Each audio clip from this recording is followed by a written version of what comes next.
నమో గురుభ్యః. మనము మన అమృత బిందు ఉపనిషత్ చదువుకుంటూ వస్తూ ఉన్నాము. ఇది అమృత బిందువు. అమృత బిందువులను పంచుతూ ఉన్నారిక్కడ. ఎవరు పంచుతూ ఉన్నారు అమృత బిందువులను? ఎక్కడ పంచుతున్నారు? అని ఒకసారి చూద్దాము. మనకు తెలియని కథ గాదు. ఈ కథ వింటూ వింటూనే పెరుగుతూ వచ్చాము. అయితే కథను అర్థం చేసుకుందాము. కథ సరే గాని కథలో చెప్తూ ఉన్న పదార్థాన్ని పట్టుకుందాము. అనగనగా ఒక మనసని ఉన్నది. ఇప్పుడు ఈ మనస్సును మధిస్తే అది పాల సముద్రంలాగా ఉంటుంది. దాన్ని మధిస్తే అందులో నుంచి అమృతము వస్తుంది. ఆ వచ్చిన అమృతము పంచుతూ ఉన్నది ఒకటున్నది తత్వము. ఆ అమృతం పంచుతూ ఉన్న తత్వము అమృతాన్ని పంచుతూ ఉంటే, దాన్ని పుచ్చుకుంటూ ఉన్నవాళ్ళు మళ్ళీ 2 రకాలుగా 2 గ్రూప్స్ ఉన్నారు. అమృతాన్ని పుచ్చుకునే సమయంలో వాళ్ళు 2 గ్రూప్స్‌గా విడిపోతారు. ఒక గ్రూప్ ఒకవైపు, ఒక గ్రూప్ ఒకవైపు కూర్చుంటారు. ఈ అమృతం పంచుతున్న తత్వం ఏదున్నదో వాసుదేవము, అది పాపము ఆ అమృతాన్నే పంచుతుంది. మనకు కథలో ఏమని చెప్తారు, అదేదున్నదో ఆ తత్వము, అది ఒకవైపు జగన్మాతగా ఉండి, అమృత కలశాన్ని పట్టుకుని, అమృతాన్ని దేవతలకు పంచుతూ, అదే తత్వం మళ్ళీ జగన్మాయగా ఉండి, కానీ మాత్రం ఈసారి మద్యాన్ని ప్రమాదం కలిగించే, మత్తు కలిగించే, ప్రమత్తత కలిగించే దాన్ని ఇటు సైడు అసురులకు, రాక్షసులకు పంచుతూ ఉన్నది అని మనకు కథ చెప్తారు. అయితే దాన్ని ఆ విధంగా కాదు అర్థం చేసుకునేది. ఒకవేళ ఈ కథ ఇట్లా అర్థం చేసుకున్నామంటే, ఆ పంచుతూ ఉన్న తత్వము పక్షపాతంతో ఉండి, ఒక్కొక్కళ్ళకి ఒక్కొక్క రకంగా ప్రవర్తించినట్టుంటుంది. అది చాలా అసంబద్ధమైన ఆలోచన. అసలు ఆ తత్వము ఎప్పుడూ ఒకటే పంచుతుంది. అది అమృతమే పంచుతుంటుంది. అయితే కానీ ఏమవుతుందంటే, పాత్రను బట్టి ఉంటుంది. పాత్ర శుద్ధిని బట్టి అది అమృతమవుతుందా? పాత్ర అశుద్ధిగా ఉంటే అది మద్యమవుతుందా అని పాత్రను బట్టి ఉంటుంది. పాత్రత. ఈ అమృతాన్ని పట్టుకుంటూ ఉన్న వాడిలో పట్టుకోవడానికి అర్హత ఏది అని చూస్తే తప్ప తెలియదు మనకు. ఆ అమృతంలో లోపం లేదు. ఎంత గంగిగోవు పాలైనా సరే తీసుకొనొచ్చి మనము సరిగ్గా శుద్ధి చేయకుండా ఉన్న పాత్రలో పోస్తే అటువంటి పాలైనా సరే విరిగిపోతాయి. పాల తప్పు గాదు. పాత్ర తప్పు. అట్లానే అమృతం తీసుకొనొచ్చి పోస్తూ ఉన్నప్పుడు ఆ అంతఃకరణం ఒకవేళ శుద్ధమై ఉన్నది అంటే, శుద్ధం ఎట్లా అవుతుంది? రజో, తమో గుణాలు లేకపోవడం శుద్ధమై ఉండడం. ఆ రకంగా ఒకవేళ అంతఃకరణం ఉన్నప్పుడు, అటువంటి అంతఃకరణంలో ఈ శాస్త్రం అన్న అమృతాన్ని, శాస్త్రం చెప్తూ ఉన్న ఈ తత్వము అన్న అమృతాన్ని పోస్తే అది ఫలిస్తుంది. కానీ ఒకవేళ ఆ అంతఃకరణము అశుచిగా ఉన్నదనుకోండి, పాత్ర సరిగ్గా లేదు, రజోతమో గుణాలతో ఉన్నది అంటే, అందులో అదే తత్వము, అదే అమృతాన్ని పోస్తే గూడా అదేమవుతుంది? మద్యంగా, ప్రమాదాన్ని కలిగించే ప్రమత్తంగా మారిపోతుంది. ఇక్కడ అమృతాన్ని పంచుతూ ఉన్న వాళ్ళలో లోపం లేదు. అమృతంలో లోపం లేదు. ఉన్నదెవరిలో? ఆ పాత్రలో. ఆ పాత్రత లేక ఆ అమృతాన్ని పట్టుకోవడానికి వచ్చేసిన వాళ్ళలో ఉంటుందా లోపం. కాబట్టి ఇక్కడ మనం తెలుసుకోవాల్సిందేమి అంటే, అమృత బిందువులను తీసుకొని వచ్చి వాళ్ళు మథనం చేసి పాపము మన గురువులు వాళ్ళ మనసులను మథనం చేసి వాళ్ళు చిత్తాలను శుద్ధి చేసుకుని, అమృతాన్ని అందులో పట్టుకుని వచ్చి మనకు ఇక్కడ అందిస్తూ ఉంటే, మనము అశుచి అయిన పాత్రలతో వచ్చి కూర్చున్నామనుకోండి ఆటోమేటిక్‌గా ఆసురి, రాక్షసి గ్రూప్‌లోకెళ్ళి కూర్చుంటాము. ఆసురి గ్రూపేది? ఎవరైతే అసువులతో రమిస్తూ ఉంటారో, ప్రాణం పెట్టుకుని దాంతో దేహం పైన అభిమానాలు పెంచుకుని మోహాలతో ఉంటారో, అసువులలో రమించే వాళ్ళందరూ గూడా అసురులు. ఈ దేహమే నేను అన్న భ్రాంతితో ఉన్న వాళ్ళందరూ గూడా అసురులు. కాక ఎవరైతే ఇంద్రియాలతో రమిస్తూ ఉంటారో వాళ్ళందరూ రాక్షసులు. ఇంద్రియాలతో రమిస్తూ ఉన్నవాళ్ళు ఇంద్రియారాములు రాక్షసులు. అసువులలో రమిస్తూ ఉన్నవాళ్ళు అసురులు. ఈ విధంగా దేహేంద్రియ ప్రాణాలపైన మనసు పెట్టుకుని వాటితోటే అశుచిగా, అశుద్ధంగా వచ్చి కూర్చుంటే అటువంటి పాత్రలో ఎంత అమృతాన్ని నింపినా సరే అది పని చెయ్యదు. వాళ్ళ పరంగా అది ప్రమాదమే అయిపోతుంది. కాబట్టి ఎంత జాగ్రత్తగా ఉండి మనము ఈ అమృత బిందువులను పట్టుకోవాలి అని చూసుకుని ఎవరికి వాళ్ళు ఎప్పటికప్పుడు పాత్రను శుద్ధి చేసుకుని వచ్చి కూర్చోవలసి ఉంటుంది.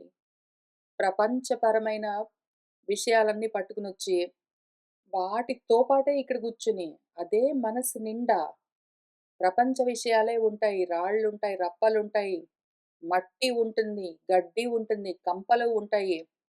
రకరకాల మాలిన్యాలు, మలాలు, మూత్రాలు, రక్తాలన్నీ పెట్టుకునొచ్చి ఈ పాత్ర నిండా నింపుకుని అదే పాత్రను తీసుకునొచ్చి ఈ అమృతాన్ని అందులో పోయమంటే పోయొచ్చు. పోసేవాళ్ళు పోస్తూనే ఉంటారు మన గురువులు.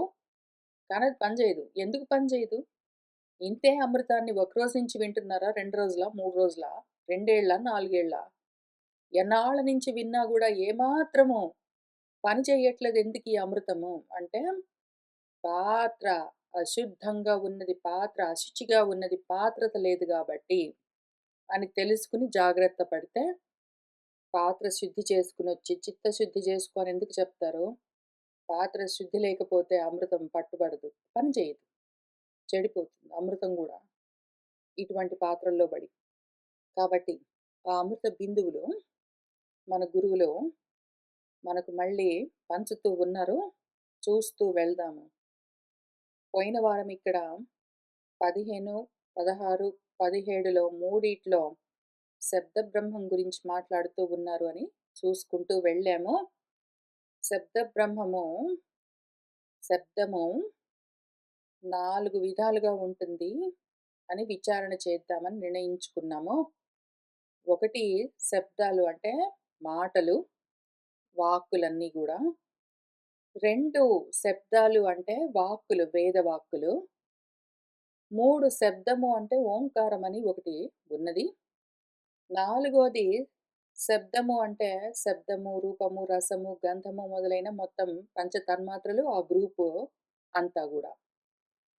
ఇప్పుడు ఈ శబ్దాలన్నీ మాయలాగా ఆవరించి ఉంటాయి. ఈ శబ్దాలన్నీ గూడా మాయలాగా ఆవరించి ఉంటాయి. ఎట్లా? ఎందుకు ఆవరించి ఉంటాయి? మరి ఇంత అన్యాయమా? పోనీ ప్రపంచంలో మాటలన్నీ మాయలాగా ఆవరించి ఉంటే ఉన్నాయి గానీ, వేదం వాక్యాలు మాయ గాదు గదా! వేదవాక్యాలని గూడా మాయలాగా ఆవరించి ఉన్నాయని ఎట్లా చెప్తాము? పైగా ఓంకారం ధ్యానం చెయ్యి అని అన్ని ఉపనిషత్తులు, అన్ని వేదాలు అన్ని చోట్ల చెప్తూ ఉంటాయి గదా శాస్త్రాలు, పెద్దలు అందరూ గూడా. మరి ఓంకారం కూడా శబ్దము అది గూడా మాయ ఆవరించి ఉంటుంది. మనల్ని అది గూడా ఆవరిస్తుందని ఎట్లా చెప్పుకుంటాము? ఇదంతా గూడా తమస్సని ఎట్లా అంటామో, ఈ తమస్సులో ఉంటే పుష్కరము నయ్యేవయ్యాతి పోందనే పోందడు వాడు అని శాపం గూడా బెట్టారు. పుష్కరం అంటే ఈ మొత్తం శబ్దమంతా ఎక్కడి నుంచి పుష్టి అవుతూ ఉన్నదో, ఏది ఈ శబ్ద ప్రపంచాన్ని పూరిస్తూ ఉన్నదో, నింపుతూ ఉన్నదో దాన్ని ఈ శబ్దాలన్నీ ఎక్కడి నుంచొచ్చాయో, ఆ అర్థాన్ని, పరమార్థాన్ని, పరార్థాన్ని పట్టుకోవడం కుదరనే కుదరదు ఇంకేళ్ళలో అని చెప్తూ ఉన్నది మనకు మొదటి పాదంలోనే. మరైతే ఏం చెయ్యాలి అంటే, ఈ భిన్నమంతా, ఈ తమస్సంతా నశించాలి. అప్పుడు ఏకత్వం తెలుస్తుంది. ఎట్లా తెలుస్తుంది? ఏకం ఏవ అద్వితీయం అది నువ్వే తత్వమసి. అహం బ్రహ్మాస్మి. సోహం అని అప్పుడు తెలుస్తుంది అని చెప్తూ ఉన్నారు. కాబట్టి ఈ శబ్దమన్న మాయ ఎట్లా ఆవరించి ఉన్నది? ఆ తమస్సులో ఉండి నన్ను నేను పుష్కరాన్ని ఎందుకు తెలుసుకోలేకుండా ఉన్నాను అని ఆలోచన, విచారణ చేస్తూ మనము ఆ శబ్దంలో నుంచి దాటి అర్థంలోకి వెళ్దాము. అర్థం లేకుండా ఊరికనే శబ్దాలుండి ఉపయోగం లేదు. కాబట్టి ముందు మొదటిది చూద్దాము. మొత్తం బ్రహ్మాండం, మొత్తం ప్రపంచం అంతా గూడా శబ్ద ప్రపంచం. మొత్తం అంతా గూడా శబ్ద ప్రపంచం. దాన్ని శబ్ద బ్రహ్మం అని పిలుస్తారు. మొత్తం అంతా శబ్దాలే. అన్నీ మాటలే ఉంటాయి. పొద్దస్తమానం మాట్లాడతాము. కానీ ఎందులో గూడా మాట్లాడుతూ ఉన్న చాలా మాటల్లో మనకు అర్థముండదు. ఎందుకు? ఇక్కడ కూర్చున్న మనము, ఇక్కడ కూర్చొని ఈ సమయంలో కలిసి చదువుకుంటూ ఉన్న మనము, కేవలము ప్రతి పదానికి అర్థము పరబ్రహ్మమే అనే చూస్తూ వస్తాము. మనం ఉపనిషత్తుల్లో అయినా సరే, భగవద్గీతల్లో అయినా సరే, బ్రహ్మసూత్రాల్లో అయినా సరే, ఇంకే శాస్త్రం చదివినా సరే, ప్రతి చోట గూడా ఏదో చాలా చిన్న గ్రంథము. క్వెషన్ ఆన్సర్ మోడల్‌లో ఉన్న ప్రశ్నోత్తర రత్నమాలిక అన్న ఒక బుజ్జి పుస్తకాన్ని పట్టుకుంటే గూడా మనము ప్రతి శబ్దం వెనకాల అర్థమే చూస్తూ ఉంటాము. ప్రతి శబ్దం వెనకాల అర్థము, ఆత్మ గురించిన విచారణే చేస్తూ ఉంటాము. కాబట్టి అటువంటి కొన్ని శబ్దాలు పక్కన బెట్టి, మిగిలిన మాటలన్నీ గూడా ప్రపంచంలో మనం మిగిలిన సమయంలో మాట్లాడే మాటలన్నీ గూడా ప్రపంచ విషయాలే అయి ఉంటాయి. ప్రపంచము అసలే లేని పదార్థము. అది అనాత్మ, అసత్. కాబట్టి లేని మాటలన్నీ మాట్లాడుతూ ఉన్నందుకు వాటిలో అర్థమన్నది ఉండదు. అర్థము పుష్కరము. ఈ శబ్దాలన్నింటినీ పూరిస్తూ ఉన్న అర్థము, ఆ అర్థం లేకుండా అంటే ఆత్మ గురించిన విచారణ లేకుండా కేవలం ప్రపంచము అనాత్మ గురించిన మాటల్లోగా మాత్రమే మిగిలిపోతే అవన్నీ గూడా ఉత్త శబ్దాలు, ఉత్త మాయ, అసత్, అనాత్మ. అది కేవలం తమస్సు. నీడలాగా ఉంటుంది. ఆ ఆత్మకది నీడలాగా ఉంటుంది. ఆత్మ ప్రకాశం కాదది. ఆత్మ ప్రకాశం యొక్క నీడ. ఆ వెలుగుకు ఇది నీడలాగా ఉంటుంది అంతే. ఆత్మ ఎప్పుడైతే వెలుగై ఉన్నదో, దానికి ప్రపంచమంతా నీడలాగా ఉంటుంది. దాన్ని అనుసరించి ఉంటుంది. దానికి వేరుగా ఉండదు. దాని వల్లే ఉంటుంది. అయితే దానికి వేరుగా ఉన్నట్టుగా అనిపిస్తుంది. ఎందుకు అంటే ఆ భేదం చూసే బుద్ధి ఉండడం చేత. ఈ భేదం చూసే బుద్ధి ఉన్నంత వరకు గూడా అర్థం లేని మాటలన్నీ అంటే పరమార్థము ఏదైతే పరం ఉన్నదో అది లేకుండా కేవలము ప్రపంచం గురించిన మాటలన్నీ గూడా మామూలు ఉత్త శబ్దాలు. ఈ శబ్దాలు ఎంతమందితో ఎన్ని మాట్లాడినా సరే, అమ్మ అనుకో, నాన్న అనుకో, భర్త అనుకో, భార్య అనుకో, బిడ్డలనుకో, ఆఫీస్ వాళ్ళనుకో, ఫ్రెండ్స్ అనుకో, నువ్వు నీతో మాట్లాడుకో, ఏమైనా చెయ్యి. ఆత్మ గురించి కాకుండా అనాత్మ గురించి అన్నం తిన్నావా? టాబ్లెట్స్ ఏసుకున్నావా? ఆరోగ్యం బాగుందా? అయితే ఇప్పుడేం చేస్తున్నావు? నీ కొడుకేం చేశాడు? మొదలైనవన్నీ దారిన బోయేవన్నీ ఎన్ని మాట్లాడినా గూడా అవన్నీ గూడా ఏదో ఒక ఇనుప డబ్బాలో గులకరాళ్ళు వేసి ఊపినప్పుడు ఎట్లా శబ్దమొస్తుందో, ఆ శబ్దాలకి ఈ తోలు తిత్తి రక్తము, మలము, మూత్రము, మాంసము, ఎముకలతో నిండి ఉన్న ఈ డబ్బాలో వేసి ఈ శబ్దాలన్న గురకలాళ్ళు ఊపితే వచ్చే శబ్దానికి తేడా లేదు. రెండూ ఒకటే. 2 గూడా ఒకటేలాంటి అర్థం లేని కేవలం నాయిసెస్. Only noises. వాటి వల్ల ప్రపంచంలో ధర్మాలనుకుంటూ నా భర్తను జూసుకోవడం నా ధర్మం, నా భార్యను జూసుకోవడం నా ధర్మం, మా అమ్మ, మా నాన్న, నా బిడ్డలు, నా ఇల్లు, నా పిలుకున అనుకుంటూ ఎన్ని ధర్మాలు మాట్లాడినా సరే, ఎన్ని ధర్మాలు మాట్లాడినా సరే, ఎంత గొప్పగా మాట్లాడినా సరే, ఎంత తెలివితేటలతో మాట్లాడుతూ ఉన్నాము అనుకున్నా సరే, ఆ మొత్తం మాటలన్నీ గూడా కేవలము ఇనుప డబ్బాలో వేసి లోపిన గులకరాళ్ళలోంచి వచ్చే శబ్దాలే తప్ప, అందులో ఒక్కటి గూడా పరమార్థాన్ని, పరార్థాన్ని, పరాన్ని, అసలు ఉన్న యథార్థాన్ని, అర్థాన్ని చూపించలేవు. ఈ శబ్దాలన్నీ కప్పేస్తాయి. నేనండి, మరేనండి, నా భర్తండి, నా భార్య అండి, నా బిడ్డలండి, వాడు పెళ్లి చేసుకున్నాడండి, వాడికి పిల్లలు పుట్టారండి, వీడికి అబార్షన్ అయిందండి, వాడికి డబ్బులొచ్చాయండి, వీడు దెబ్బలు తిన్నాడండి యాల, యాల. ఒక్క మాట గూడా ఆత్మకు సంబంధించింది గాదు. దానివల్ల పరం తెలియదు. అది తమస్సులాగా, చీకటిలాగా ఆవరించి ఉంటుంది. కాబట్టి ఏమి చెయ్యాలి అంటే లిమిట్ చెయ్యండి.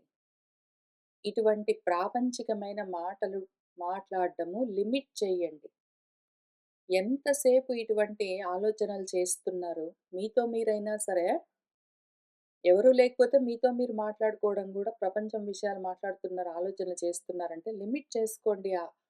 తమస్సు కొంచెమైనా తగ్గించుకోవడానికి ట్రై చేయండి. లేదా ఇంకొక బెటర్ ఆప్షన్ ఏమి అంటే, ఆ శబ్దాలు, మాటలు మాట్లాడుతూ ఉన్న సమయంలో మిగిలిన వాళ్ళతో మాట్లాడుతూ ఉన్నప్పుడు, లోక వ్యవహారం కోసం ఒకవేళ మాట్లాడవలసి వస్తే, కేవలము అది ఈ దేహము, ఆ దేహంతో చేస్తూ ఉన్న లోక వ్యవహారం మాత్రమే. నాకు సంబంధం లేదు అన్న ఉద్దేశంతోటే డిస్కనెక్ట్ అయ్యి చేయగలిగితే అట్లా వాక్కులు, వాక్కులు అన్న వ్యవహారాలు చేస్తూ వెళ్ళండి. అది గూడా రాలేదనుకోండి, ఇంక నెక్స్ట్ ఆప్షను మాట్లాడుతూ ఉన్న ప్రతి మాటకు అర్థం తెలుసుకొని మాట్లాడదాము. మనం మాట్లాడుతున్న ఎన్నో మాటలకి అర్థం తెలీదు మనకి. యాక్చువల్‌గా అర్థం తెలీదు. అయ్యుండొచ్చులే అని గెస్సింగ్ చేసి ఏదో ఒక అర్థము అస్యూమింగ్ చేసి మాట్లాడతాము. ప్రసిద్ధంగా లోకంలో ఉన్న అర్థాలు వాడతాం తప్ప, ప్రతి పదము పరం గురించే చెప్తూ ఉన్నది. ప్రతి పదము పరం గురించే చెప్తూ ఉన్నది. ప్రతి పదానికి అర్థం ఒకటున్నది. అది పదార్థము. ప్రతి పదానికి అర్థము ఆత్మ అయి ఉన్నది. అది పదార్థము. అయితే పదానికి ప్రపంచపరంగా ఏదో అర్థం జూసుకున్నాము అంటే అది అనర్థము. అది వ్యర్థము అని తెలుసుకుని ప్రతి పదానికి ఆత్మపరంగా అర్థమేమున్నది అని విచారణ చేస్తూ ఒకవేళ ఉండగలిగితే, లేదా కనీసము ప్రతి పదానికి పోనీ ప్రపంచపరంగా ఆలోచన చేసినా సరే దాని అర్థమేంటో తెలుసుకొని మాట్లాడితే కొంతలో కొంత అయినా కేవలం ఇనుప డబ్బాలో వేసి లోపినట్టు గాకుండా గులకరాళ్ళను, మన లోపల నుంచి వస్తున్న సౌండ్‌కి కొంచెం ఏమైనా సెన్స్ ఉంటుంది. ఈ దేహంలో నుంచి వస్తున్న సౌండ్‌కి కొంచెమైనా సెన్స్ యాడ్ చేసి మాట్లాడుతూ ఉంటే, ఈ తమస్సు కొంచెమైనా తగ్గేందుకు అవకాశం ఉంటుంది. అయినా కూడా దానివల్ల, అయినా కూడా దానివల్ల పుష్కరం తెలియదు. ఇప్పుడు నేను 2, 3, 4, 5 సలహాలు చెప్పాను గదా! ఎంత ప్రయత్నం చేసినా సరే, ఇన్ని రకాలుగా ప్రయత్నం చేస్తే గూడా, బయట ప్రపంచంలో మాటలు లిమిట్ చేయండి. మాట్లాడుతూ ఉన్న సమయంలో నాకు సంబంధం లేదు అన్న ఉద్దేశంతో దేహం ప్రవర్తిస్తున్నది నాకు కాదనుకోని ట్రై చేయండి. లేదా ప్రతి పదానికి అర్థము పరం, ఆత్మ ఒకటి ఉన్నది అని విచారణ చేస్తూ మాట్లాడండి. లేదా కనీసం ప్రాపంచికంగానైనా సరే ప్రతి పదానికి అర్థం తెలుసుకొని మాట్లాడండి. ఏదో ఒకటి వాడడం గాదు. ఏదో ఒక అర్థం వాడడం గాదు. ఏదో ఒక అర్థం ఉండే ఉంటుంది అనుకోని పదాన్ని వాడడం గాదు. తెలుసుకొని వాడండి అని 4 జెప్పాను గదా! ఈ 4 చేస్తే కూడా ఆత్మ తెలియదు. పరం తెలియదు. ఈ 4 చేస్తే కూడా తెలియదు. ఎందుకు? చేయడం వల్ల లాభమేమి? మరెందుకు జేయాలి?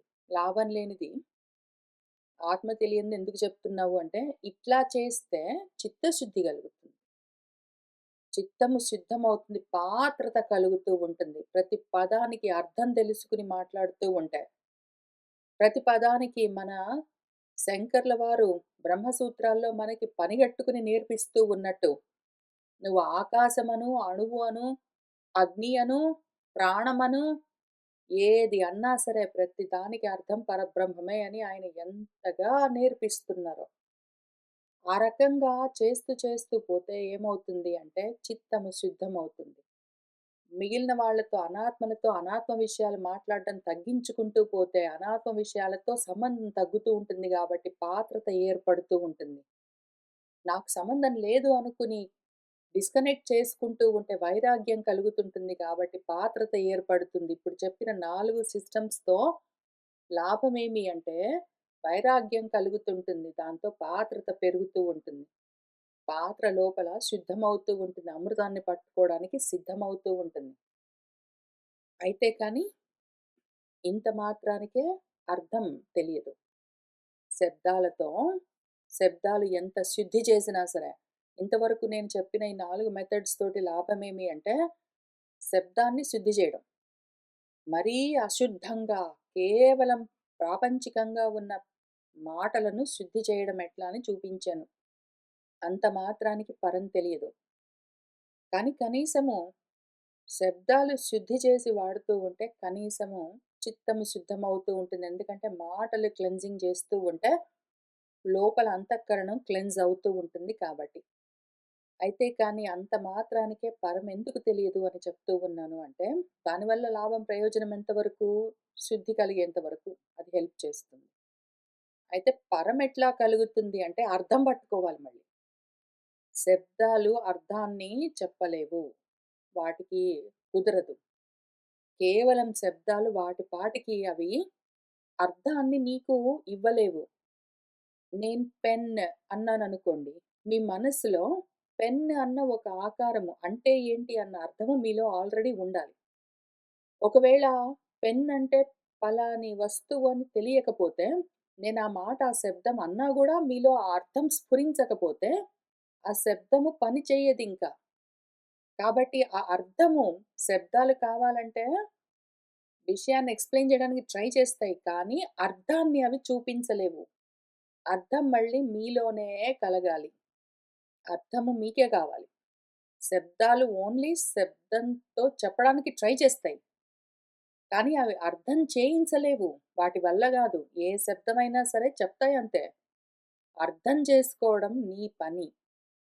అయితే ఈ శబ్దాల మధ్యలో బడి, ఈ శబ్దాలు పూర్తిగా నిన్ను కప్పేసాయంటే, వీటి కింద పడి నలిగిపోయావంటే అర్థం తెలుసుకో. అర్థం పట్టుకోకుండా కేవలం శబ్దం పట్టుకుంటే పని జెయ్యదు. కాబట్టి బయట బాహ్యమైన శబ్దాల్ని, అక్కర్లేని అనాత్మ విషయాల గురించిన చర్చల్ని వాటిని తగ్గించుకుంటూ, ప్రతి పదానికి అర్థం పరబ్రహ్మమే. అది నా స్వరూపము అని దాన్ని ఆ విధంగా అర్థం చేసుకోవడానికి ట్రై చేయి. శబ్దాన్ని పట్టుకోవడానికి గాదు. శబ్దం వెనకాల అర్థాన్ని పట్టుకోవడానికి ట్రై చేయాలి. దానివల్ల మాత్రమే తెలుస్తుంది. ఇది భిన్నం కావాలి. శబ్దము భంగమైతేనే మౌనం తెలుస్తుంది. శబ్దాలున్నంత వరకు మౌనం తెలియదు. మౌనం నీ స్వరూపము. మౌనము అర్థమది. పరమార్థమేమి మౌనము. మళ్ళీ అందుకనే మనం సనత్సుజాతీయం చదువుకుందాం. ఇంక కొద్ది నెలలకి మొదలుపెడదాము. ఎప్పుడైతే ఈ తమస్, ఈ శబ్దాలు, ఈ మాయలు, ఈ ఆవరణలన్నీ భిన్నమవుతాయో, శబ్దం ఎప్పుడు ఆగిపోతుందో అప్పుడు మౌనముంటుంది. శబ్దాలొస్తున్నంత సేపు మౌనం తెలియదు. నీకు నువ్వు తెలియవు. ఎందుకంటే శబ్దాలు అని ఈ మొత్తం శబ్ద ప్రపంచాన్ని నీ చుట్టూ నువ్వు ఆవరణలాగా కట్టుకుంటావు. ఆ శబ్దాల గోలలో నువ్వన్న మౌనము నీకు తెలియకుండా ఉంటుంది. మాట్లాడకుండా ఉంటే గూడా మనసులో చాలా రణగుణ ధ్వని ఉంటుంది. నిద్రపోతూ ఉంటే స్వప్నంలో గూడా చాలా గొడవ గొడవ ఉంటుంది. శబ్దాలే శబ్దాలు. ఎప్పుడైతే నువ్వు గాఢ నిద్రలో ఉన్నావో, శబ్ద ప్రపంచమంతా ఆగిపోయిందో, అప్పుడు నీ స్థితిలో నువ్వుంటావు. అప్పుడు మౌనంలో నీకు నువ్వు తెలుస్తుంటావు. ఇంకప్పుడు నువ్వు సెపరేట్‌గా నీకు నువ్వు ఉండవు. ఏకత్వం గాబట్టి. అప్పుడెందుకు నేను నాకు తెలియను అంటే, ఏకత్వం గాబట్టి. నువ్వు ఏకహ ఏవ అయి ఉన్నప్పుడు, ద్వితీయం లేనప్పుడు దేనితో దేన్ని ఎట్లా తెలుసుకుంటావు? ఇంతకది చాలా లోతైన విషయము. నెమ్మదిగా రావచ్చు. ఇంతకి ముందు అర్థం జేసుకోవాల్సిన విషయం ఏంటంటే, శబ్దాలు మాట్లాడుతున్న మాటల్ని క్లెన్జింగ్ చెయ్యాలి. ప్రాపంచికమైన మాటల్ని క్లెన్జింగ్ చెయ్యాలి. ఇది అత్యవసరము. ఇప్పుడు శబ్దము ఎంత గొప్పగా ఉన్నా సరే, అర్థము మనకు చెప్పదు. అర్థము మనకే అవ్వాలి. శబ్దము ఓన్లీ మాటల్లో వస్తువు గురించి డిస్క్రైబ్ జేయడానికి ట్రై చేస్తుంది. దాని గురించిన అర్థము మనలో స్ఫురించాలి. అర్థం మనం జేసుకోవాలి. మాటలన్నీ కొంత దూరమే వెళ్ళగలవు. మనసుతో సహా అంటే ఏదైతే జ్ఞానం ఉన్నదో దాంతో సహా ఇప్పుడు ఉన్న జ్ఞానంతో సహా బాహ్యమైన ప్రాపంచికమైన జ్ఞానంతో కలిపి ఇదొక చాలా ముఖ్యమైన కీలకము. ప్రాపంచికమైన తెలివితేటలన్నీ జ్ఞానమంతా పెట్టుకుని ఆ మనసుతో ఈ మాటల్లో నుంచి ఆ మౌనాన్ని తెలుసుకుందామంటే రాదు. ఈ విషయం గురించే చాలా క్లియర్‌గా మన తైత్తిరీయోపనిషత్తు యతో వాచో నివర్తంతే అప్రాప్య మనసా సహా ఇంక వెళ్ళు అని జెప్పింది. వాక్కులన్నీ గూడా మనసుతో సహా నీకున్న ప్రాపంచిక జ్ఞానంతో కలుపుకుని ఎంత ట్రై చేసినా సరే, ఈ అర్థము నీకు చెప్పలేదది. ఆ అర్థం నువ్వే చేసుకోవాలి. ఎప్పుడు? శబ్దాలన్నీ ఆగితే అర్థం నువ్వే. అందుకనే రెండో శబ్దము గూడా మాయలాగా ఆవరించి ఉంటుంది. నువ్వు వేదాలన్నీ అసలు వేదమే పాపం నా వల్ల గాదని జెప్తే, ఆ వేదాన్ని బెట్టుకొని నువ్వు నిన్నెట్లా దెలుసుకుంటావు? ఇది విచిత్రం దీని పేరు. పాపం వేదమే నా వల్ల గాదని జెప్పిందది. నమస్కారం జేసి, నా వల్ల గాదు. యతో వాచో నివర్తంతే అప్రాప్య మనసా సహా నేను ఇంతకన్నా ఎక్కువ చెప్పలేను. నా వల్ల గాదు అని వేదవాక్యాలే చెప్తూ ఉంటే, ఆ వేదవాక్యాలను బెట్టుకుని అంటే శబ్ద బ్రహ్మము. వేదాలను శబ్ద బ్రహ్మం అని పిలుస్తది. రెండోది డిస్కస్ చేస్తున్నానిప్పుడు. విచారణ చేస్తూ ఉన్నానిప్పుడు. ఆ వేదవాక్యాలే నా వల్ల గాదని జెప్తే, ఆ వేదవాక్యాల్ని బెట్టుకుని ఆత్మని ఎట్లా దెలుసుకుంటావు? అది నా వల్ల గాదని చెప్తూనే ఉన్నది గదా! మరైతే ఏం జేస్తుంది వేదము అంటే, ఇది కాదని జెప్తుందంతే.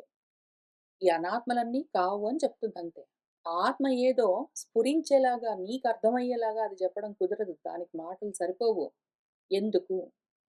ఎందుకంటే మాటలన్నీ గూడా లోక వ్యవహారాల కోసం మాత్రమే ఉంటాయి. మాటలన్నీ లోక వ్యవహారాల కోసం మాత్రమే ఉంటాయి. లోక వ్యవహారాల కోసం మాత్రమే ఉన్న మాటల్ని బెట్టుకుని, ఆత్మలోకాన్ని తెలుసుకోవడం కుదరదు. ఆత్మను తెలుసుకోవడం కుదరదు అందుకని. అందుకనే వేదవాక్యాలు ఏమి చేస్తాయంటే మళ్ళీ ఇంతే విషయము, చిత్తశుద్ధికి హెల్ప్ చేస్తాయి. ప్రపంచం అనేదో ఉన్నది. నీకు వేరుగా ఒకటున్నదని నువ్వు అనుకుంటున్నావు గదా! ఏదో రజోత్తమో గుణాల వల్ల.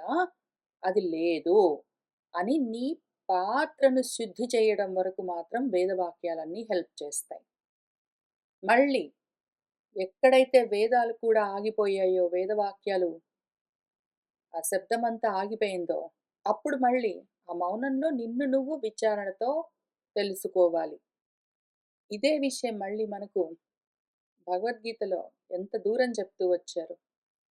మనకు రెండో అధ్యాయంలో యాం ఇమాం పుష్పితాం వాచం ప్రవదంతి అవిపశ్చితః వేదవాదరతాః పార్థ నా అన్యత్ అస్తి ఇతి వాదినః కామాత్మానః స్వర్గపరాః జన్మ కర్మ ఫలప్రదాం క్రియా విశేష బహుళాం భోగైశ్వర్య గతిం ప్రతి భోగైశ్వర్య ప్రసక్తానాం తయాపహృత చేతసాం వ్యవసాయాత్మిక బుద్ధిః సమాధౌ న విధీయతే త్రైగుణ్య విషయాః వేదాః అర్జున నిస్త్రైగుణ్యో భవ నిర్ద్వంద్వః నిత్యసత్వస్థః నిర్యోగక్షేమాత్మవాన్ యావానర్థ ఉదపానే సర్వతః సంప్లుతోదకే తావాన్ సర్వేషు వేదేషు బ్రాహ్మణస్య విజానతః. అందుకని పార్థ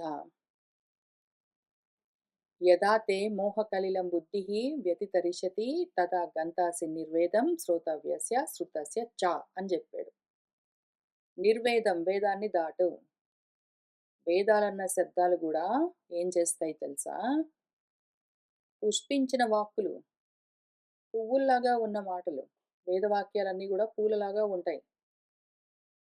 ఆ వేదాలు బెట్టుకుని అవే వాదాలు. వేదవాక్యాలన్నీ బెట్టుకుని మాట్లాడే వాళ్ళు ఏం చేస్తారు? ఎట్లా ఉంటారు అంటే, ఎంతసేపు కోరికలతో ఉంటారో.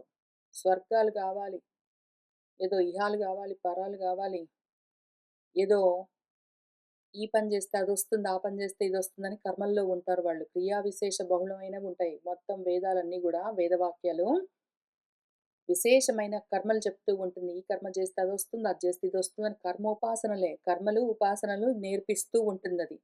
దాంతో మనసు చెదిరిపోయిన బుద్ధి సమస్థితిలో ఉండదు. సమాధి స్థితి, సమస్థితి, స్థితదీహి స్థితి లేదు అంటే వాడికి పాత్రత ఉండదు గాబట్టి, అమృతం పోసినా గూడా పనిజెయ్యదు. అందుకని నువ్వేం జేయాలంటే అర్జున, జాగ్రత్తగా విను. త్రిగుణాలన్నీ ఎట్లైనా దాటాలి. ఎందుకంటే త్రిగుణాలతో కూడి ఉంటే నువ్వు ఇంకెప్పుడు ప్రపంచంలోనే తిరుగుతూ ఉంటావు. వేదాలు త్రిగుణాలతో కూడిన విషయాల గురించే చెప్తాయి. కాబట్టి నువ్వు గుణాలు దాటాలి. గుణాలతో ఉన్న వేదాలు దాటాలి. నువ్వు నిత్యము నీ స్థితిలో ఉండాలి. అందుకు వేదాలు అడ్డమొస్తాయి. వేదాలన్నీ గూడా వాక్కులు మళ్ళీ మాటలు, శబ్దాలు, శబ్ద బ్రహ్మమంతా మాయ. ఆవరణలాగా ఉంటుంది. నిన్ను డిస్ట్రాక్ట్ చేస్తుంది. ఎంతకాలము నీకు వేదాల వల్ల ఉపయోగం అంటే, నీ చిత్తాన్ని నువ్వు శుద్ధి చేసుకునేంత వరకు మాత్రమే. ఎప్పుడైతే నీ బుద్ధి ఈ మోహంలో నుంచి బయటపడ్డదో, రజోతమో గుణాలు లేకుండా నీ బుద్ధి శుద్ధి అయిందో, అంతఃకరణం చిత్తము శుద్ధమయిందో, నీకు పాత్రత ఏర్పడిందో, అప్పుడు ఇంక వినేది లేదు, విన్నది లేదు. శృతం లేదు, శ్రోతవ్యం లేదు. అన్నింట్లో నుంచి నిర్వేదం. ఆ వేదంలో నుంచి దాటి నువ్వు ఇవతలకొచ్చి, ఆ వేదమన్న శబ్దంలో నుంచి బయటికొచ్చి, అది చెప్తూ ఉన్న అర్థాన్ని నువ్వే పట్టుకుంటావు. మౌనంలోనే నీకు మౌనం తెలుస్తుంది. ఆ అర్థం నీకప్పుడు అవగతమవుతుంది. ఈ వేదాలు నీకెంతవరకు హెల్ప్ చేస్తాయి?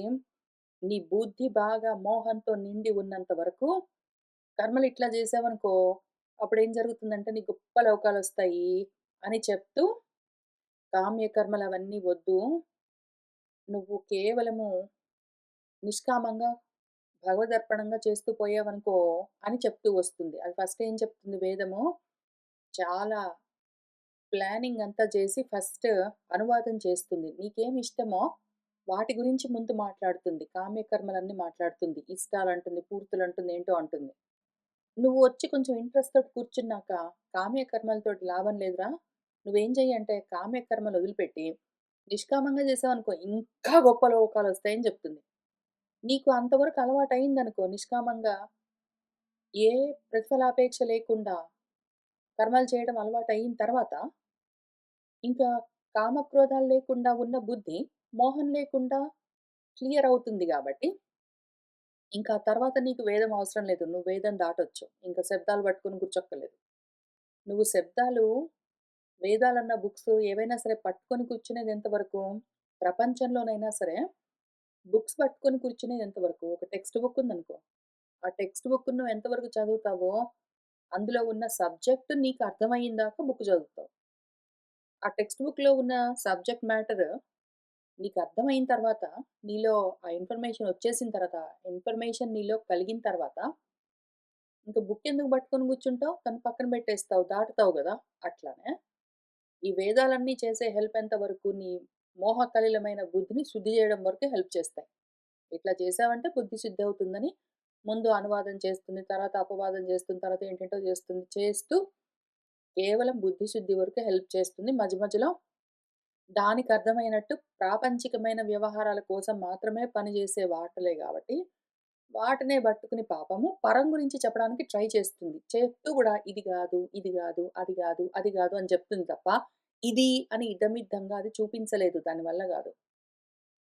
ఇంతకేదో ఒకటి పలానదోటున్నది, ఇది గాదులే గానీ ఒకటున్నది అని చెప్తూ, అక్కడికెళ్ళాలి అంటే నువ్వు నిష్కామంగా కర్మలు చేయని అంతవరకు తీసుకొచ్చి, బుద్ధి శుద్ధి చేసుకునేంత వరకు హెల్ప్ చేస్తుంది. ఇంక తర్వాతెందుకు వేదాలు? దాటు.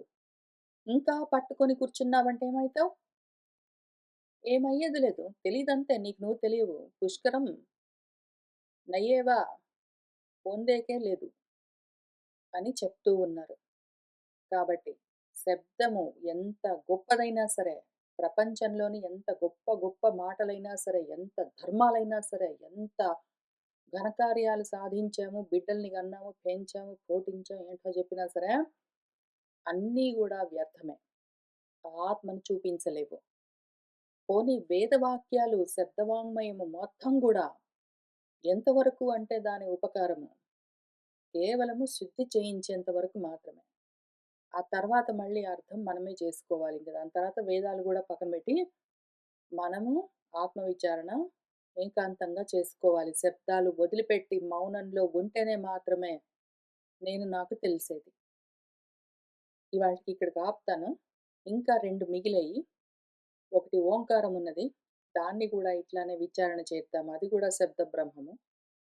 తర్వాత శబ్ద, స్పర్శ, రూప, రస, గంధాలని ఆ తన్మాత్రలున్నాయి ఆ గ్రూపు. దాన్ని గూడా విచారణ చేద్దాము. ఇవన్నీ దాటాలి. శబ్దం ఎక్కడెక్కడ కనిపిస్తే అక్కడక్కడ అందులోని ఆ శబ్దం చెప్తూ ఉన్న విషయం ఏమున్నదో దాన్ని పట్టుకుని శబ్దాన్ని వదిలిపెట్టాలి. ఇంతకది శబ్దాలు పట్టుకుని కూర్చోవడానికి వీల్లేదు.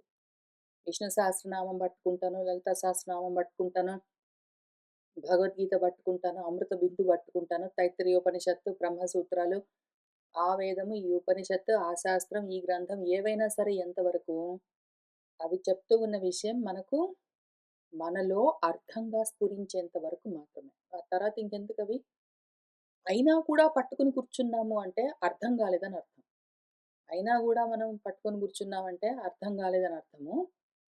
అర్థమయిన తర్వాత ఎవడు మళ్ళీ పట్టుకొని కూర్చోడు. యాక్చువల్‌గా ఇది ముఖ్యమైన విషయం ఏంటంటే, ఒక్కసారి అర్థం అయిందంటే ఇంక శబ్దాన్ని వదిలిపెట్టేస్తారు ఎవరైనా సరే. శబ్దం అంటే మళ్ళీ కార్యబ్రహ్మము. ఏవైనా సరే క్రియలు, కర్మలు ఎంతవరకుంటాయి, ఆ విషయం అర్థమయిన దాకా మాత్రమే ఈ కార్యాలు, కర్మలన్నీ తగులుకునుంటాయి. అర్థమయిందంటే కర్మలు జారిపోతాయి, ఉండవు. అర్థమయ్యింది అంటే శబ్దాలు ఉండవు, ఆగిపోతాయి. శబ్దాలింకా నడుస్తూ ఉన్నాయి, కర్మలింకా జరుగుతూ ఉన్నాయంటే ఎంతవరకు జరుగుతాయి? జరుగుతూనే ఉంటాయి. ఇంకంతే అర్థం కాలేదని అర్థం. అర్థం కాలేదు కాబట్టి శబ్దాలు ఉంటూనే ఉంటాయి. అర్థమైతే శబ్దం ఆగుతుంది. శబ్దం ఆగట్లేదు ఇంకా అంటే అర్థం కాలేదు ఇంకా విషయం అని అర్థం. ఏకం తెలియలేదని అర్థం. సరే ఇంక 2 ఉన్నాయి గదా! వాటిని గూడా మనం విచారణ చేద్దాం నెమ్మదిగా. ఇవాల్టికి ఇక్కడికి ఆపుతున్నాను. శుభం భవతు.